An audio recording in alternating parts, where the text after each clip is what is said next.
In the beginning, the earth was a place of vast emptiness, with waters and darkness covering the face of the deep. But God had a plan, one that would bring light, life, and beauty to his creation.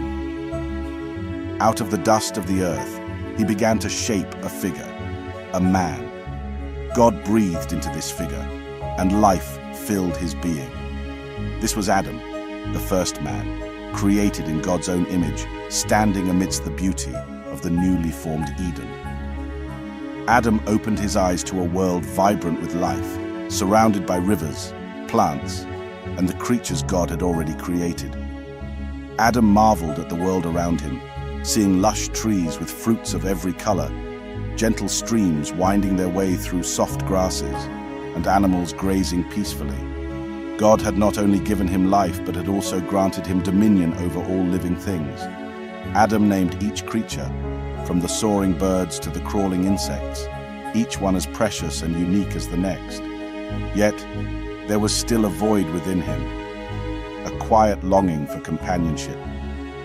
God saw Adam's solitude and, in his wisdom, decided it was not good for him to be alone. He caused Adam to fall into a deep sleep and gently took a rib from his side, shaping it into a new creation, one that would complement and accompany him. Thus, Eve was born, a woman to stand alongside Adam. When he awoke, Adam was overjoyed to see her, recognizing her as bone of his bones and flesh of his flesh. Together, they were whole, living in harmony with each other and with God. Life in Eden was a paradise.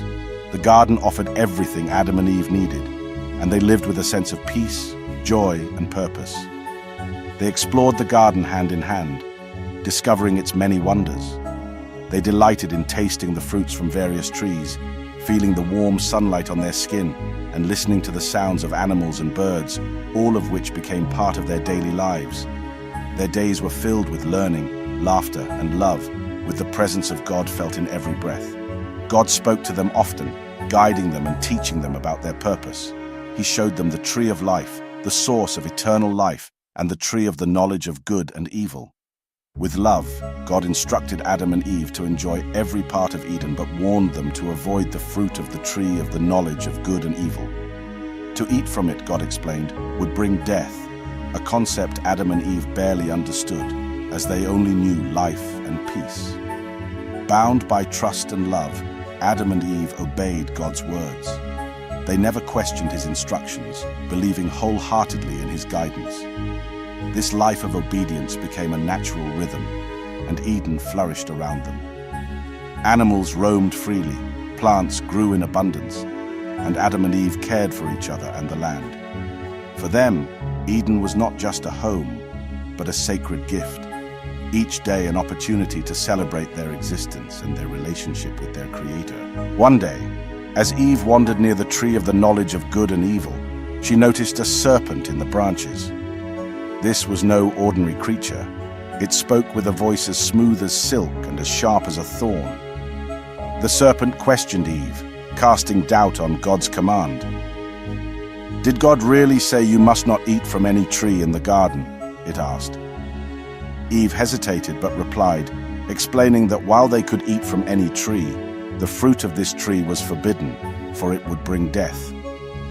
The serpent, cunning and persuasive, told Eve that God had withheld the truth. "You will not surely die," it whispered. "God knows that when you eat of it, your eyes will be opened, and you will be like God, knowing good and evil." Eve's heart filled with curiosity and wonder. She looked at the fruit, seeing its beauty, and thought of the knowledge it might grant her. A spark of desire was kindled within her, a desire to know, to understand, and to become like God. Driven by temptation, Eve reached out and plucked the fruit from the tree, tasting its sweetness. She then took some to Adam, who without question ate as well. In that moment, their eyes were indeed opened, and they felt a rush of awareness and vulnerability. They looked at each other and realized their nakedness, covering themselves with fig leaves in shame. What was once pure and untainted had now been touched by guilt and fear. As the weight of their disobedience sank in, Adam and Eve heard the sound of God walking in the garden. In their shame, they hid among the trees, hoping God would not see them. But God called out to Adam, asking where he was. Trembling, Adam replied, explaining that he had hidden because he was naked. God questioned them, revealing that he already knew what they had done. Adam blamed Eve, and Eve in turn blamed the serpent, their unity and innocence shattered. God turned to the serpent, cursing it for its deceit and condemning it to crawl on its belly forever. He then told Eve that she would bear pain in childbirth, yet her desire would remain for her husband. To Adam, God pronounced that the ground would be cursed, and he would toil and labor for his sustenance until he returned to dust. The paradise they once knew would now be marked by hardship, separation, and struggle, a direct consequence of their choice. With heavy hearts, Adam and Eve stood before God, who, despite their disobedience, made garments of animal skins to clothe them. This act of mercy, though small, revealed God's enduring love even amidst judgment. But the gates of Eden closed behind them as they were banished from the garden, separated from the tree of life. They left, forever changed, bearing the consequences of their actions but carrying the hope of redemption within them. As we reflect on the story of Adam and Eve, we're reminded of the profound impact of our choices and the enduring love and mercy that follows us, even in our mistakes. The lessons of faith, trust, and redemption still resonate today, urging us to seek wisdom, cherish our relationships, and embrace the hope of forgiveness.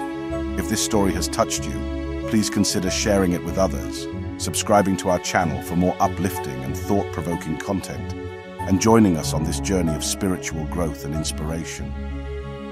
Let's walk together in understanding and grace, learning from the past to shape a better future.